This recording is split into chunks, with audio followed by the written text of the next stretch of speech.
പുനരധിവാസ പ്രവർത്തനങ്ങളുമായി എല്ലാ പ്രതിബന്ധങ്ങളെയും അതിജീവിച്ചുകൊണ്ട് കേരളത്തിലെ ഗവൺമെന്റ് മുന്നോട്ട് പോകുമ്പോൾ അതിനൊപ്പം നിൽക്കേണ്ട കേരളത്തിലെ പ്രതിപക്ഷം UDF അങ്ങേയറ്റം നിഷേധാത്മകമായ നിലപാട് സ്വീകരിക്കുകയാണ്. നിരന്തരമായി ഇടപെടലിന്റെ ഭാഗമായി L3 ഗണത്തിൽപ്പെടുത്തിക്കൊണ്ട് ദേശീയ ദുരന്തമായി ഈ ദുരന്തത്തെ പ്രഖ്യാപിച്ചപ്പോൾ രാജ്യത്തെ MP-മാർക്കെല്ലാം 1 കോടി രൂപ വരെ MP ഫണ്ടിൽ നിന്നും നീക്കിവെക്കാൻ വേണ്ടി കഴിയും.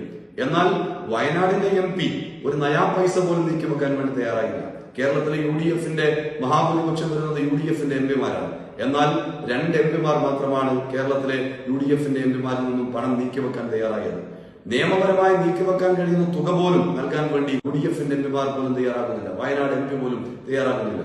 എന്നാൽ ഇടതുപക്ഷ ജനാധിപത്യ മുന്നണിയുടെ ഭാഗമായിട്ടുള്ള MP-മാർ 25 ലക്ഷം രൂപ മുതൽ 1 കോടി രൂപ വരെ MP ഫണ്ടിൽ നിന്നും നീക്കിവെച്ചിരിക്കുന്നു. ഇടതുപക്ഷം എത്രമാത്രം ഈ ദുരന്തബാധിതരോട് ചേർന്ന് നിൽക്കുന്നു എന്നതിന്റെ ഏറ്റവും ഒടുവിലത്തെ തെളിവാണ് ഇടതുപക്ഷ MP-മാർ സ്വീകരിച്ച ഈ നിലപാട്.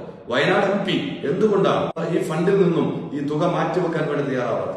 ദുരന്തബാധിതരോട് യാതൊരു ബാധ്യതയുമില്ലാത്തവരായി UDF മാറുകയാണ്.